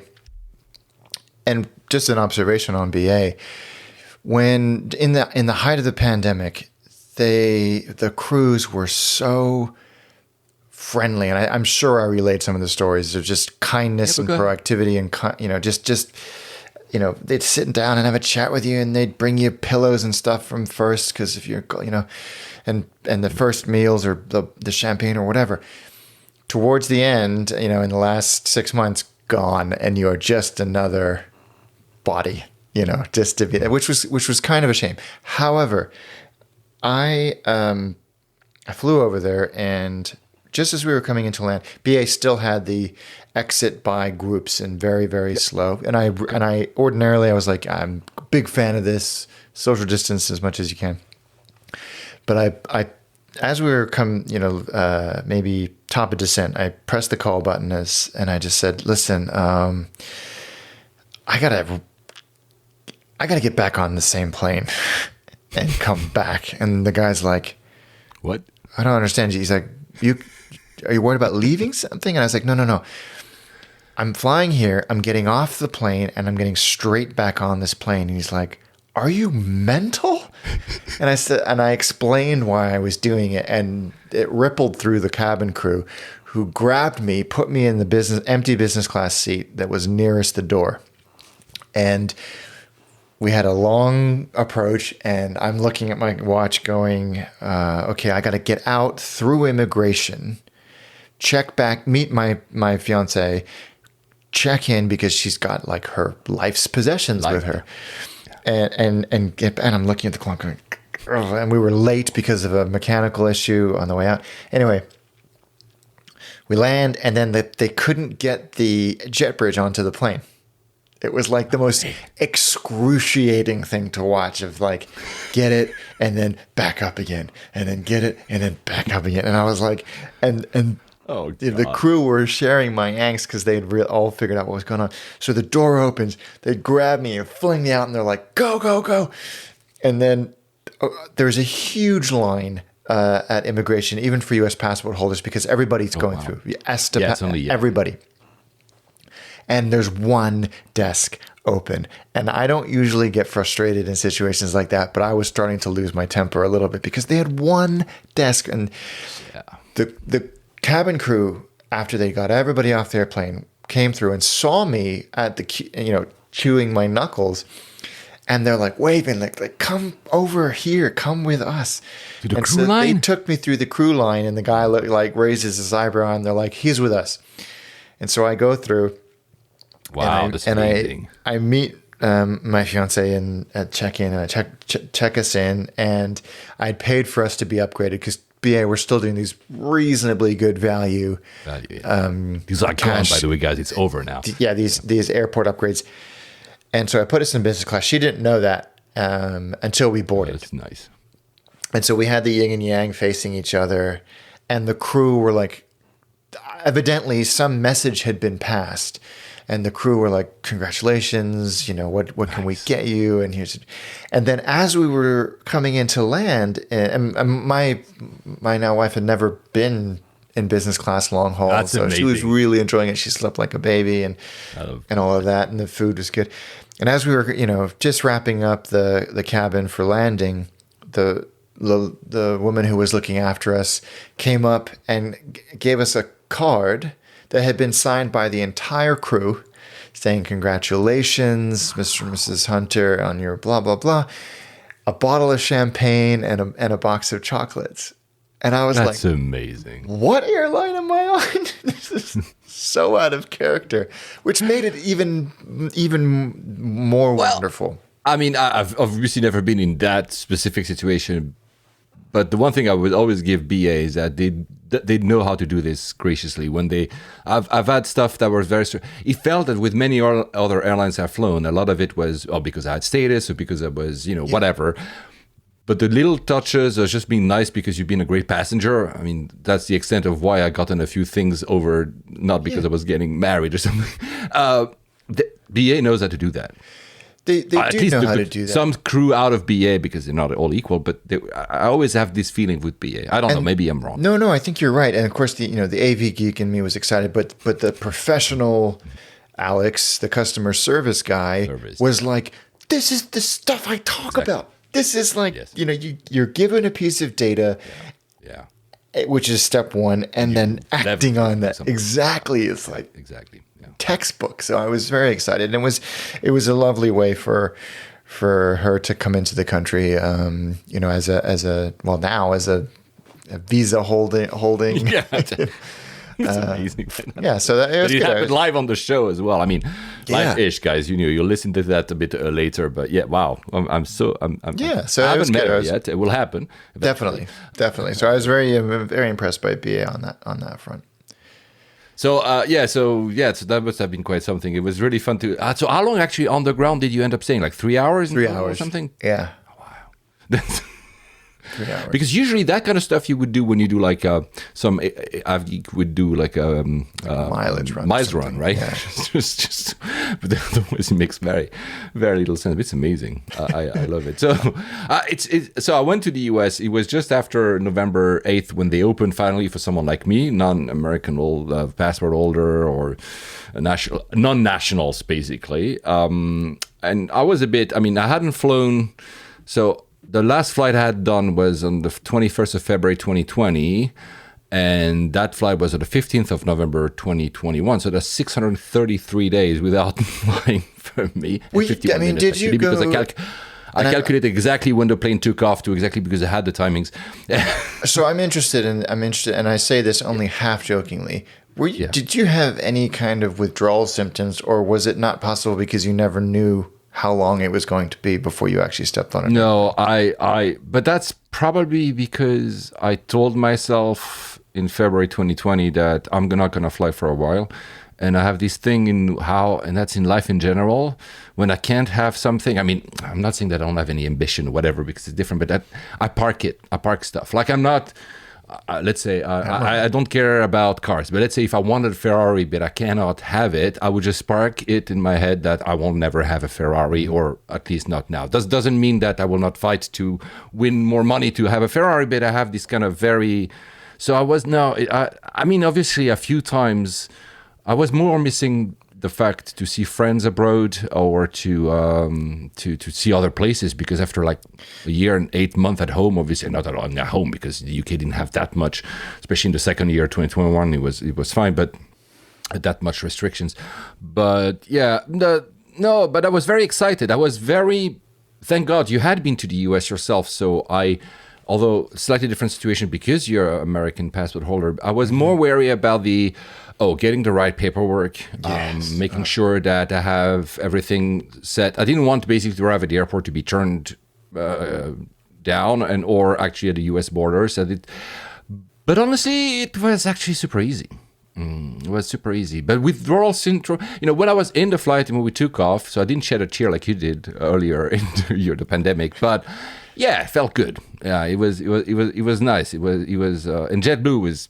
So I wanted to try JetBlue, but also, to be frank, I had a budget to fly to the US, but we were talking about pricing. I flew business class. It was less than half of what Virgin or Delta or BA was offering. So there was not even a question of I want to try. It's similar pricing. It was half, so there's just no question. I don't know if it was a launch price, because I think they started just like in October 2021 or something. I was flying from Gatwick on purpose, because the last time I'm OCD stupid AvGeek. I had landed in Gatwick with Emirates on that February 21st, 2020. So I want to start from where I left. It's stupid because they fly both. JetBlue fly both from Heathrow and Gatwick. But to be honest, the second reason I chose Gatwick is because the US had just opened. I was like, maybe Heathrow will be more packed with people, and Gatwick just opened their second terminal. They only had one terminal, but it was very quiet because a lot of, Gatwick has been out of the two major airports in London. I know there's more, but has been suffering a lot. There was nothing. So I said, you know what? There might be no one, because Cathay didn't fly from there. Emirates wasn't flying from there. All the usual airlines were flying internationally. Were not flying from Gatwick. So I said, for someone like, I didn't have anxiety, but I was not sure. Like, you know what? I'm going to go in a very quiet terminal, which turned out to be true. There was very, very few people. So, and I went super early. It's stupid because I didn't know what to expect. Although you had reassured me of most. The thing that they don't have an app, like, what was it, Verifly you used with BA and AA, nor the other one. So I had to bring the paperwork, which was basically a proof of vaccination and a test, supervised test. So supervised for us meant, because there's many types of, it was not in a clinic, but someone has to see me doing it. So I was with Cured, which you had recommended, and I used, and I've been using it ever since, and it is great. Someone from the Philippines, I immediately recognized, you're in Manila. She was laughing. She basically looked, you experienced that. She looks at you and you do it, and then you show the proof of the negative thing, and that's pretty much it. And that couldn't have been, honestly, okay, I was flying business class, so there was like the line for premium in they call it Mint, light for Mint. But there was one person in front of me, and the line for economy, there was 4 people. So it's not, there was no people. And showing the paperwork right there and being given the boarding pass took 45 seconds. And I was like, is that it? Will I have a surprise in the US? Can I fly? And that was it. So honestly, that was it. The only thing that was a bit surprising is before you had to. Do you have to sign that CDC document? You can do it in Verifly, but yeah, I have had to do it. So it's funny because JetBlue at first they sent me the something to print, so I printed it out. But then I think they were a teething thing. It's their first international. I mean, they do some stuff nearby the US, but it's their first international operation. Clearly, so you can see that some of the stuff it's not ready. Plus during COVID times. But then they send me an email I could sign electronically. Basically, you click a box and you say that you've signed the CDC document. They never asked for it ever again. I was clear. That was it. But there's the little things that now... But it was, honestly, it was really easy. The only thing that had been a bit... you could see that on the book, when I was doing the booking, a lot of the stuff was US-centric. Trying to put a foreign number... like +44 for us in the UK just wasn't working correctly because you could see like a lot of the thing was US-centric in a way. So they're evolving. I mean, I'm not giving them crap on it. I'm just saying that you could see that it was their first international like long-haul operation and that some of the stuff needed to be ironed. I couldn't input my passport. I had to call. No, it's not funny. Actually, didn't have to call them. They have an iMessage app on your iPhone. So you basically have a customer representative through iMessage first, and it was super efficient. And I said, I don't know, the page tells me I cannot input your passport. So please, can I have your passport? They say, oh yeah, I cannot. Because you have a Swiss passport and we haven't started recognizing Swiss passport. I'm like, what, really? So I don't know what she did. She went to the back end and maybe went to the code or something, but she was able to put it. But it's stuff like that. The aircraft, 321 XLR, I'll come to the name afterwards because that's a very AvGeek tidbit. But yeah, when you enter, it felt like, for you, I think very reminiscent to Virgin America because it's a setting. Yeah. The shades were down, the plane is blue, obviously. It felt like a bit like science fiction of a lounge, super, really quiet and like almost like a cocoon. It's really well done. It's striking, however, to enter and to see how far back the Mint is going, because since it's a single aisle and they have, I don't remember, like several seats, several rows of business class, it feels that business class is taking 3/4 of the aircraft, and you see barely at the very end a row of economy. Yeah. And talking about the real estate we were talking earlier, that's great. Honestly, that looks nice. I wanna, because I noted it. The plane, by the way, was not even a year old. Obviously, it was really funny because I went online and I found that the plane had been delivered in April 2021, though it had been built in September 2020, and that's a sign of COVID, right? Yeah. It was ready, but we don't take it. So they really took it just to start the operations for me. So the name on the leaflet is, and I thought it was called A321 XLR, right? And it's A321 271NX. I was like, eh? So I went, of course, so 321, you understand. The 27 is the name of the engine. So it's Pratt & Whitfield 1100, so 1100. 271 is I said 321-271, so the one indicates the variant of the engine. It's very strange that they would actually put that for everybody to know, but for AvGeeks it's great. The N is simply Neo, and the X... That's the super interesting part I didn't understand. It's the cabin variant. So they're selling 4 different variants of the 321. I'll call it the 321 XLR, not the 321 271NX. And so they have ultra high density and to the lesser density, right? And I think it's in ultra high density, there's 240 economy seats. Then there's 220, there's the 195, and then there's 165. So that's a less dense of them all. I'm talking purely economy. And by the way, the 165 is equivalent, I think, of the 757, I would say, 200. What is interesting is that JetBlue went even further. There's only, because then I was curious, there are only 114 economy seats and 24 Mint seats, and still it takes the 24 seem to be taking, I'm exaggerating, but let's say at least half of the aircraft furthermore. So they have their own Flex variant delivered by Airbus. And it's a new Mint product, which I'm very excited to hear about, because I've done Mint so it's Transcon. Yeah. So for you as a couple wanting to go with your now wife, it's I need to do that again. Sorry.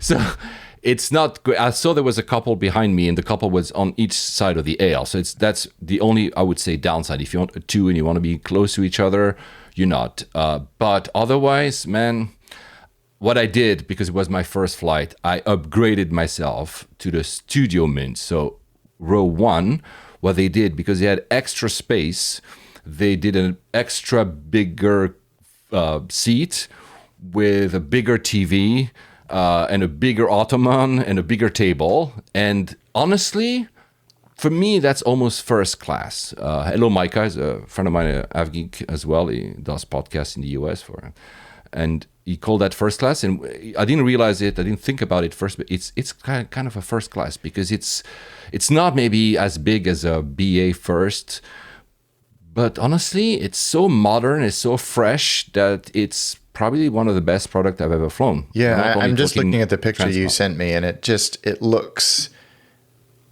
if you had told me, if it was, this is JetBlue, this is an American airline, this is not an A321, I would have called you a liar 3 times in a row. But it looks gorgeous. No, it is absolutely gorgeous. And I would say, because I don't want to take too much time, that I should have done, that's not the right term, but I'm going to say that it would have been better that I would have done JFK Gatwick than the opposite order, because for some reason, if I put a note out of 10, and here I'm talking, so I'm not talking to the seat is a 10 out of 10. Clearly, I'm going to do it again for sure. It's amazing.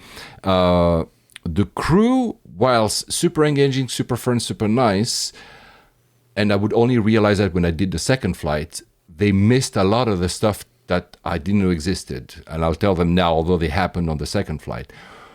There was a video for Mint explaining the seats. I didn't get that at Gatwick, so that's what this is. I should have gotten that. Mm-hmm. You get an whole explanation by the crew themselves of the seat. They come to each person when they offer you a drink. They explain you all the buttons, everything. I didn't get that at Gatwick. So, sorry, JetBlue, I don't want to be negative, but there was some stuff that was clearly missed. I don't know, and we were not late or anything. So they didn't do it. And whilst the crew was nice, I really have nothing bad to say about the crew. There were some of the, let's say, the introduction to the product that didn't happen. And like the asking for what food you would like early, that all that stuff happened now that I've done the second, I realize in a very weird manner the first one didn't make the flight a worse one. I'm just saying that it feels that the second flight, the return flight, was how it should be, and that's honestly, it's perfect. It's I know, I would say that if you are, it's also very generational. I think you would love it. You probably love it if you are someone who looks for very big wine lists, or a choice of, not talking caviar, because of course they don't do that. I called it a first class, but it's just a bigger business class, but it's equivalent to a first. If you're used to that, and I'm not here talking Emirates who has like 500 wines on their list, I'm talking about simply a BA or Delta or United, it's more limited. It's more like they have wines, but none of them are known, but they're great. I tested some of them. They have bubbly. So if that matters to you, I don't want to call you old-fashioned. I'm sorry. But if that's something that matters to you, JetBlue is maybe not for you. But if you are, because it's more casual as well, and that's probably what I loved. The crew is super casual, super fun, super engaging, young. It's fun. It's a fun airline to fly with. But if you expect something a bit more formal, or want something a bit more formal, maybe you'd better stick with. I think it's like the difference between a W hotel and a Four Seasons. Yeah. I'm not a fan of W hotels because for me they're a bit passé now. But yeah, that's a very good definition. That's a very good comparison. That's exactly that. But honestly, man, it's absolutely fantastic. The one, I don't know if it's a cultural thing. The food was great on the both flights. One thing that I'm going to say was missing was butter. I don't know why they don't give butter. That's interesting. I don't really do bread and butter. It's more like something I do from time to time because it's neat, but I don't do it like every day like a French person. But I was struck. I was like, why is there no butter? It's everything but butter. And they asked, no, we don't carry butter. I didn't get that. I mean, That's like every odd. single airline I've ever flown with in my life has butter, even in economy, like in this, the small thing in plastic. I don't know. It was both flights. What I a don't know weird why omission. JetBlue introduce butter. Do a campaign on we're now introducing butter. Yeah. And Now with butter. Yeah. Odd. Very odd. well, anyway, I've done the Studio Mint really great. You can change the colors of course, the ambiance of the two lights that you have. The screen is like 22, very big inches. The Wi-Fi is super good to use, super easy to use. It was super fast as well. There's a lot of content, and the great thing about not having flown for a while is that I don't think I've seen anything. So it was like, yay, three movies I haven't seen. So no, no, honestly, the headset was not a noise canceling. It was a noise isolating. I don't know how they call it. Honestly, it's nice. It's Bowens and Wilk, something like that. Yeah. I don't remember that. It's. I used it. It was very comfortable. They just, like some airlines, they take it before landing, so it sucks a bit, but that's fine. And I don't know why they do. I mean, I'm not gonna steal it, guys. So honestly, man, great product. You can sign. I mean, I tried it for science. You can sign in to the IFE to put your name, and then it recognizes where you're gonna. If you could actually fill some profile before the flight, which I hadn't done, and you have like some preferences, and you can pre-fill your films. I think Emirates does that as well. So, and you have all throughout, and I'm not used to that. You probably are, but you have updates via your phone on the status of your luggage, because I had a carry-on. Yes. And they tell you, oh, the following bags have been loaded too, and the following bags are now on the thing, and then they're being towed away. Oh, and here are they on the carousel. It's pretty neat actually to have this reassurance, which maybe you're gonna tell me that it happens all the time now, but I don't think so. I think it's definitely a selling point for airlines to have that baggage tracking, especially on the American airlines. You seem to be ahead of the game on that one. So, and again, it's the largest. I think it's the largest seat on any U.S. airline, and it shows, man. I mean, I'm tall, as you know. I'm 6'5", and 196, whatever, and I wasn't touching the end of it, right? It's there's a door. Obviously, the door is more like a BA height, so it's not like a Qatar Q suite height. So it's great. You feel completely alone. They say.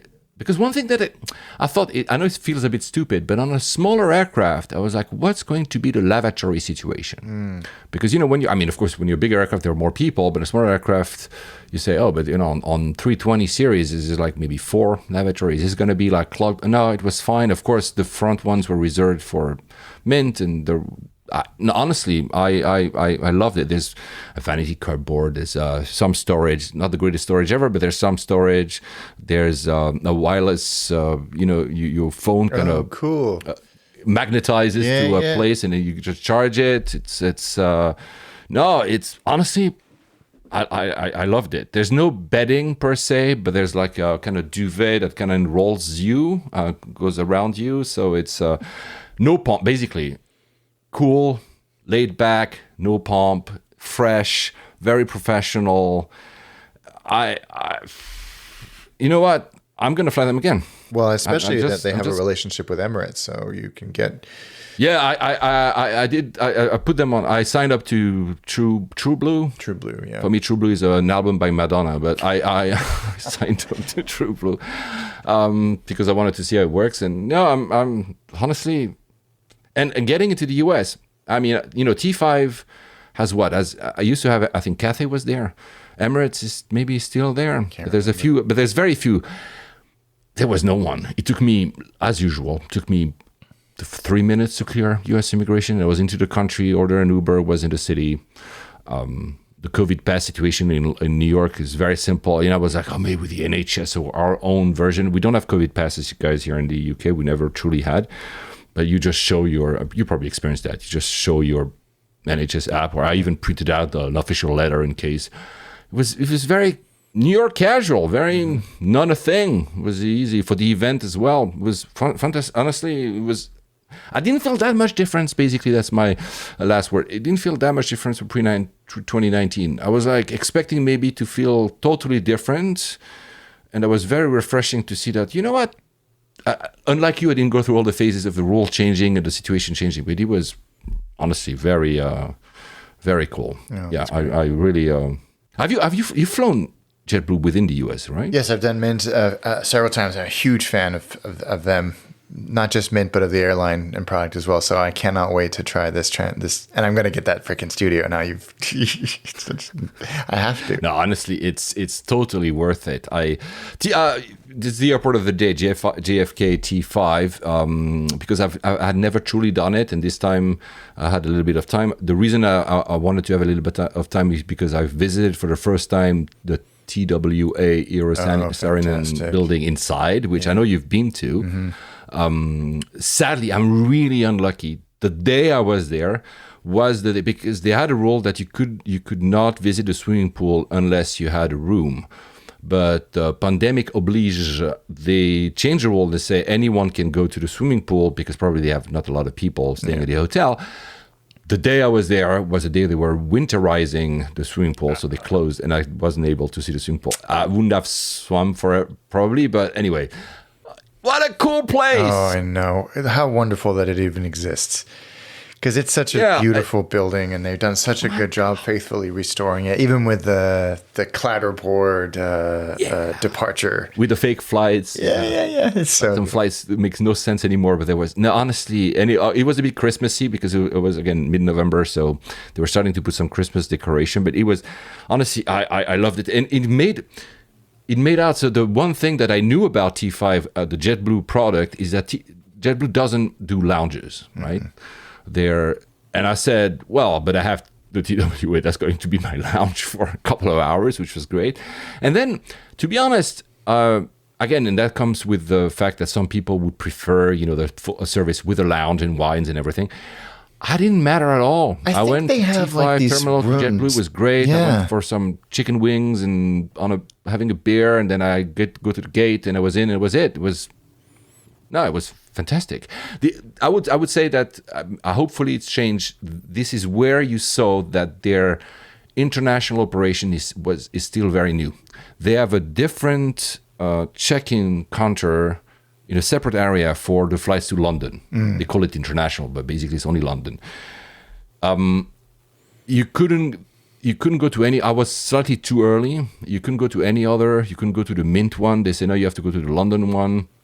It's probably because of COVID checks. I don't know how long, but you could feel that a lot of the stuff was still hesitant in how they were dealing with it. It's fine. It didn't change anything. I'm just saying that they will get there, but you should totally. I can't wait. Man. I can't wait. I'm always looking for a reason to go on to New York, and I'm always looking for a reason to fly JetBlue. So that's going to happen. One question I have for your flights in the US, and I'm going to ask you for another one. Did you ever,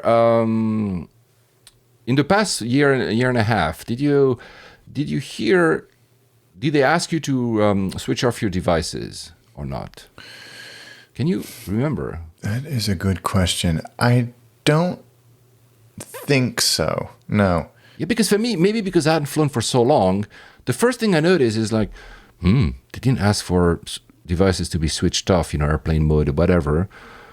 I know that maybe no one does it, but maybe they gave up. But they just don't do it proactively on both flights. So I was surprised if it was a new rule or maybe a policy. They just don't ask it anymore. Not that it matters, but I was surprised. I think BA still do. They ask you to put it in airplane mode, but I think that may even just be a relic of an old in-flight announcement, because we all have they all have Wi-Fi on them now. So, but no, that's a good question. I don't remember.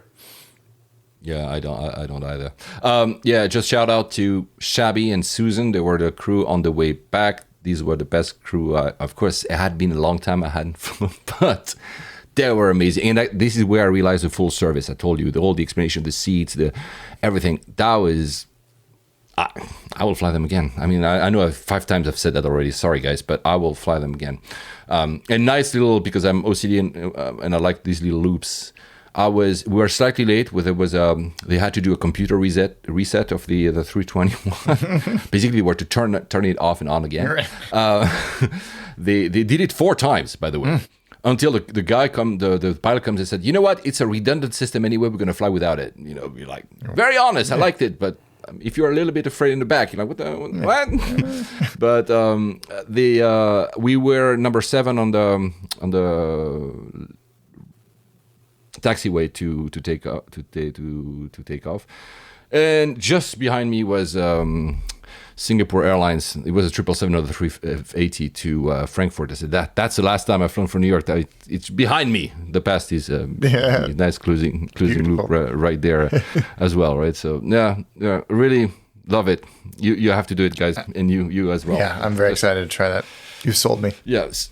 So what else? Yeah, I know you've done a few other flights, including the US, but I think you done Iceland Air. Yeah, we filmed an episode in Iceland in October. Great, by the way. Thank you. Yeah, I was blown away by that country. It's one of the few countries in the world or places in the world where I was looking forward to coming back before I'd even left. So it really grabbed us. We got to do a spectacular helicopter flight up to... I'm so jealous because I went to Iceland, but I didn't do that. I should have done. That was great. Really, really, really fun. We flew Iceland. Greg and I flew Iceland Air. We flew a 767, which is kind of a throwback. Yeah, that's the one I flew as well. Up there. And it was good. I mean, a lot of, it was an older plane, but there was, IFE, which I was not expecting, and a buy on board service. It was very, very busy, the flight. It was completely full. And they have a very sensible COVID, I don't know if it's still there, but back in October, the pre-flight check, much like the US, and then layers before you actually got out into the country itself of verification of those checks and everything. So you felt very safe. Everybody was very friendly. Iceland. It was the first time I'd flown on Iceland Air, and it was good. It was really good. And then on the way back, we were on a Max 737 Max. Oh wow! Yeah, nice. So and again, the IFE worked, the Wi-Fi didn't, but that was nice. Greg and I had celebratory beers. It was fun. Yeah, Iceland Air, I would definitely fly them again. It was kind of efficient. Actually, though, interestingly, the day after we got back, Greg and I were both pinged by the NHS contact tracing app saying, somebody near you has COVID. I mean, by that point, because we'd both been double jabbed, there was no need for us to do anything. Yeah. But obviously, somebody on that flight had tested positive. But yeah, it was a very positive experience. Positive experience. And I liked Iceland Air. Reykjavik Airport is very interesting. Kiev, yeah. We did it like long time ago. We did. It's interesting, huh? It is, and because of the significant military presence there, which is, I didn't know this until I looked it up, that they have no air force. And so is it NATO or No, it must be NATO. A NATO partner rotates in every 24 months and provides a rapid response team. Oh, wow. And I think it was, it was then and remains Italy. But there was like one of the big Antonov planes coming in and out of there, so it was always fun to see that as well. But yeah, no, it was a very, very positive experience. I loved Iceland. Can't wait to go back. And I think now that there's a couple of new airlines coming out of... They have a thing about inventing. It was WOW, and now there's something else. It's also like very short. Oh, it's gone. Forgot. Yeah, it slips out. But yeah, so I think somebody they will see if they're still trying to crack the code of being this kind of Dubai for the US. So you do a layover and then you continue and back. Yeah. I don't know if it's really worth it, but some people seem to be trying it. If it's cheap enough, because now that Norwegian is basically gone, you have less competition on that route, right? That's sad. By the way, of course, I wanted JetBlue. but were Norwegian still around, that was a great competition, and I would have considered, they called it business, but it's premium economy, because it was really cheap. There's no such thing as cheap seats anymore. No. And premium, I say. No, I think you're right. And that lack of competition is really going to put pressure on the prices, unfortunately, for the time being. Yeah, and we have also the taxes are higher now, the AD. They're going to keep adding them too because... I know this is something you don't like. This is why I wanted to trigger you right there. Just irritates. Build me a runway first. I forgot to say, because you mentioned about, of course, I was not getting married. It's part of the product. But talking about customer service, it's really nice at both flights when you leave, every single passenger, again, I don't know if it's a launch thing or forever, every single passenger on Mint, I'm not sure about economy, to be very frank, received a handwritten note by the staff. And with a little pin that's a Mint pin. I have two, of course, because I did it twice. And on the way back, because I was landing very early in the morning, they also gave me a care package with juice and stuff. So really, yeah. So and of course, when I arrived at Gatwick, the UK is the only place in the world where priority luggage doesn't have any sense. They just drop it in any. I don't care. I wasn't in a hurry. I'm just saying I was happy to see that things don't change. Yeah, that's certainly. Any other flight? So you've done a few other. Any other flight that you want to talk about that has been something out of the ordinary? Maybe you've been. I know you've been to other places. No, the only other place I went is Chicago, and that was ORD. ORD. That was that freaking place. We had the longest approach, to the point where the captain even came on and said, "This is the longest approach to get sequenced into O'Hare that he's ever experienced." And it went on and on and on. And actually, I can't remember if I think I did an Instagram story, and I'll repost it. When we came to this very strange layer of cloud at about 20,000 feet, where we stuck for a long time, that was refracting the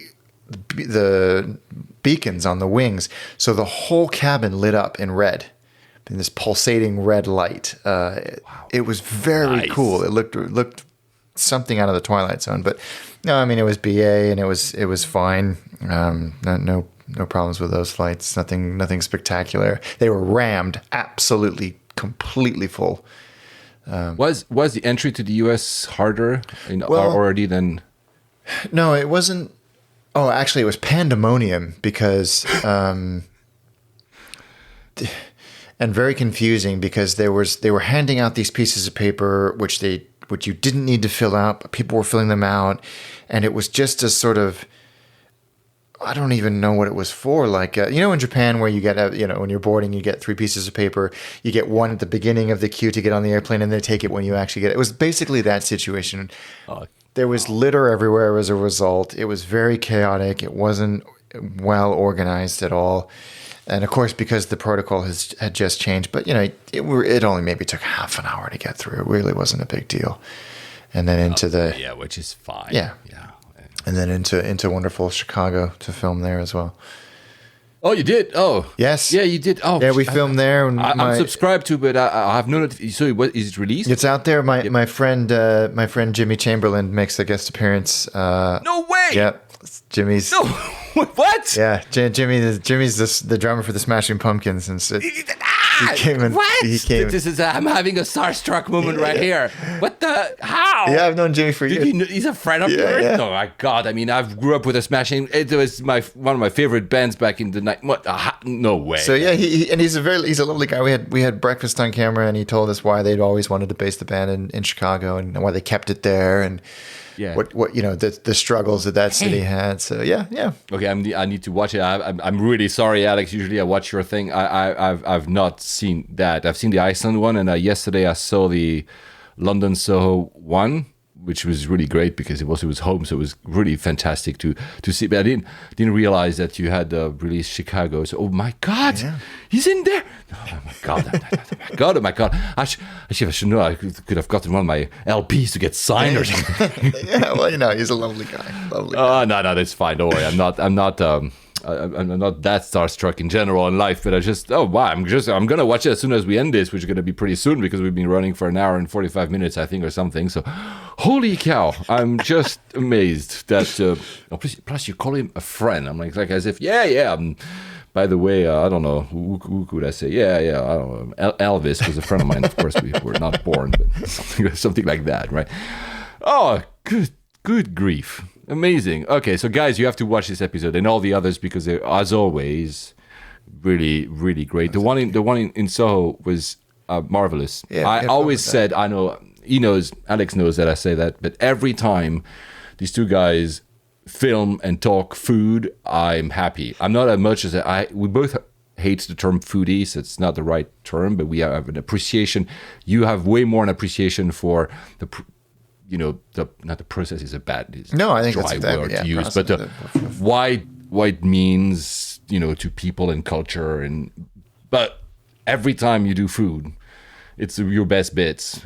Not that the others are not, but and yeah, that the one in Iceland was great, but that one in Soho, man, we had fun. Even me, I was like, I need to go to. I took my kids back to that place a couple of days ago. I was like, this is so good. Eat all of this stuff.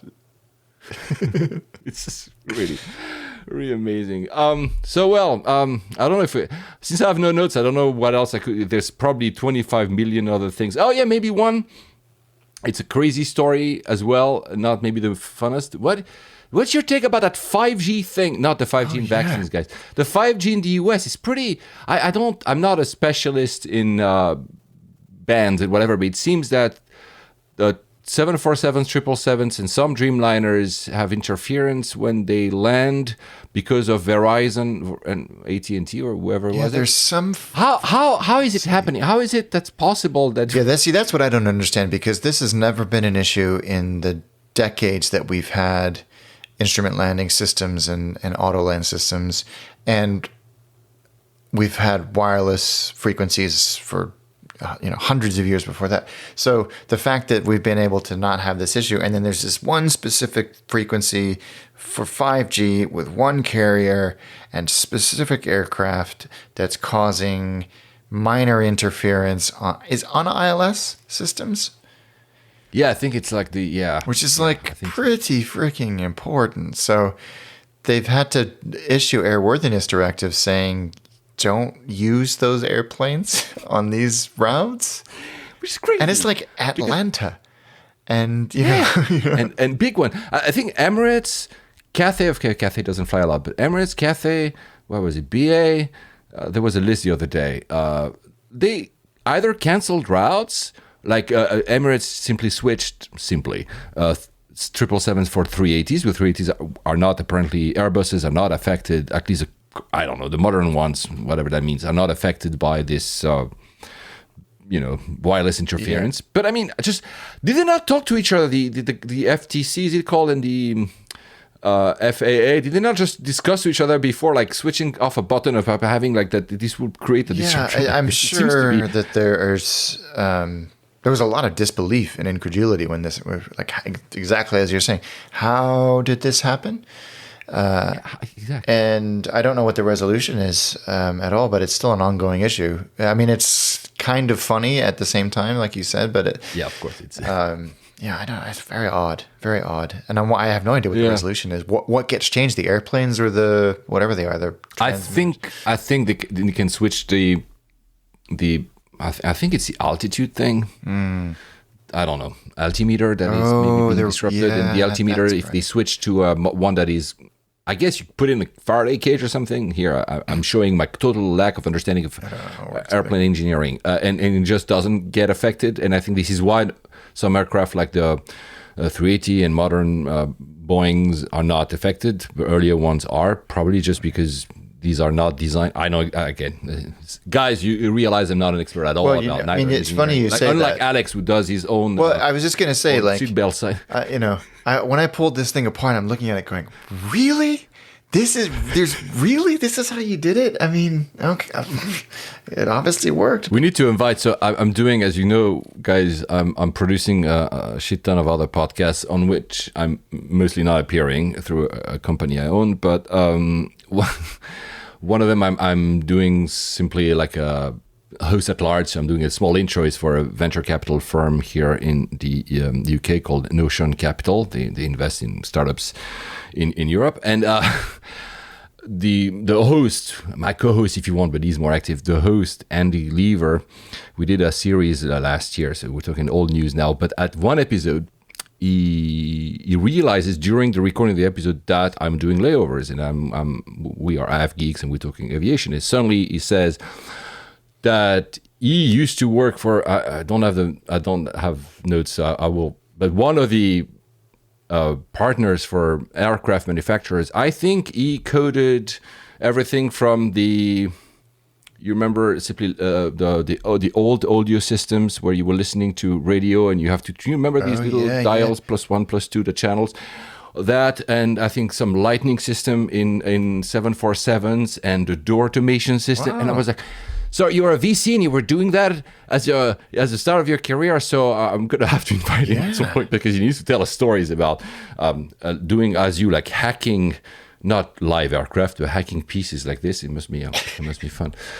Look, it's not. Well, we're going to close this, I think, unless you have something really that you want to add, because we'll do other ones. Do you? I know it's February. It doesn't really make sense, but I'm still going to ask you. Do you have any wishes for you for travel in 2022?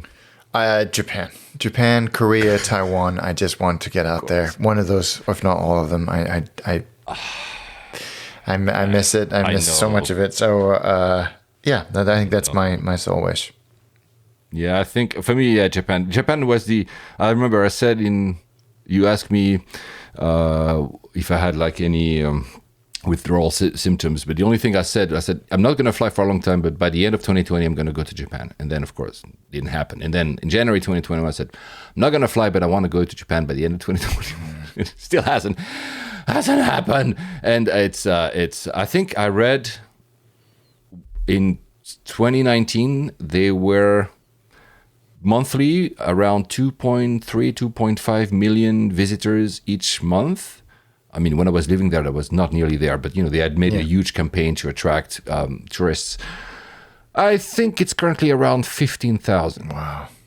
There's literally no one. It's crazy. Yeah, because you can't get in. It's incredible. So I really hope, and I hope for them. I have friends of mine we talked about food, we own bars and restaurants or work in hospitality, and I cannot fathom, I mean, there's help from government, whatever, but I cannot fathom how it must feel. It must be awful. Really, so Japan for me as well. Next flights, that's easy. We're both doing Emirates, but you're going to a much sunnier and honeymoony place than I do. Which means that we won't be able to record for a while, at least with Alex, because I'm going to be first in Dubai. He's going to be in the Maldives afterwards. Plus, after he's going to do a side trip on the way back. So that means that I don't know what we're going to record, but it's not going to be in 6 months. No. Can we? No, it will not be in 6 months. We'll try to do that at the very, very least. Okay, buddy. I have an outro song. I forgot. Where is the button for the outro song? I need to put it. Goodbye, guys. Goodbye, everyone. Safe travels.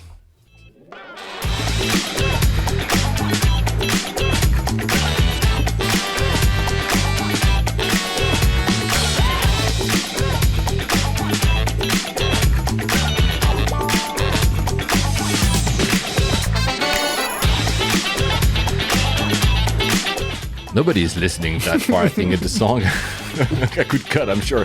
Wouldn't have any complaints. Oh, well, that was fun. Thank you. Good to be back. That was fantastic, man. I'm so happy that you're going on honeymoon. Yes, I'm very happy I get to go on a seaplane. Yes, like I did. I'm totally worth it. That informed your decision of the choice of the hotel, the seaplane. Yeah, right? Yeah. I mean, some of them were like, you could take a domestic flight and then a 40-minute speedboat or 50-minute speedboat. And I was like, you know what? Seaplane. Mm-hmm. I did the same. And when I went, seaplane was part of the plan. Yeah. Yeah, no, I'm looking forward to that bit.